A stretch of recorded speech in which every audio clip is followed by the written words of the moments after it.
Hey guys, John Racing here. I'm here at my house, and today we're going to talk a little bit of PLO strategy. I'm going to talk about playing aces pre-flop, kings pre-flop, and then also about the naked ace trick. First of all, we'll start with the naked ace trick. This is for you beginners.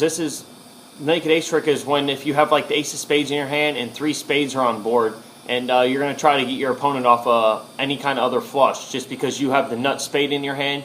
And Omaha's such a nut game, you think you might be able to get him off the hand some way, somehow. The main things you got to look at if you're going to do that is the chip stacks. If he's short stacked, he's not going to get rid of any kind of flush usually.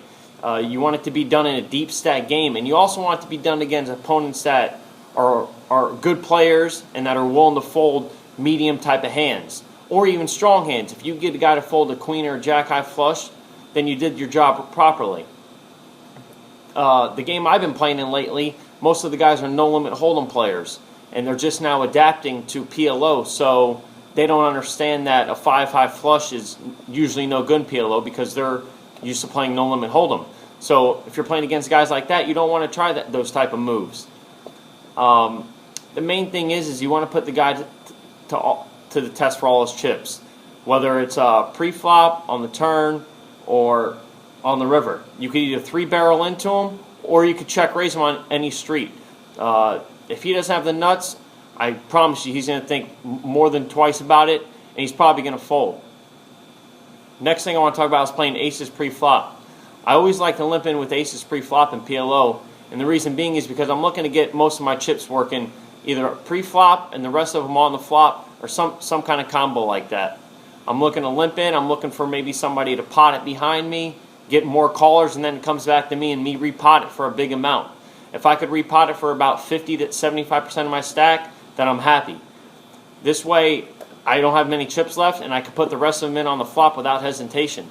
And usually that's going to get your opponent to call with a weaker hand on the flop because now they figure they're committed. You don't have much money left. That's my favorite way to play it.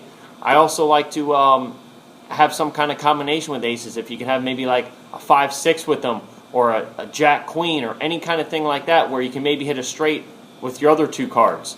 Also, it's nice if you have them suited as well. The next hand I like to talk about is playing kings pre-flop in PLO.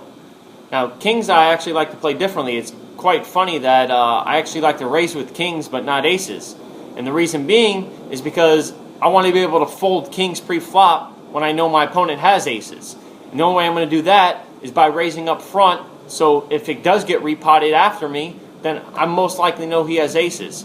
The type of games I play in, the guys aren't usually repotting it with straight type hands like 9, 10, jack, queen, or 4, 5, 6, 7 type of hands like that. So I could get away from 2 kings pre-flop instead of getting my money in bad where I'm drawn against 2 aces. That's not a good idea. Also, a thing to look at when you have 2 kings pre-flop is to see if you have an ace in your hand with it. If you have an ace in your hand with it, it's less likely that they have 2 aces in their hand. So that's an extra little tip about playing kings pre-flop. That's all I got for you guys today. It's hot as hell here in Florida. I'm going to go jump in my pool. I need to get some sun. I'm white from sitting in the poker tables in the poker room so much, and I don't like it. I'll talk to you guys later. See ya.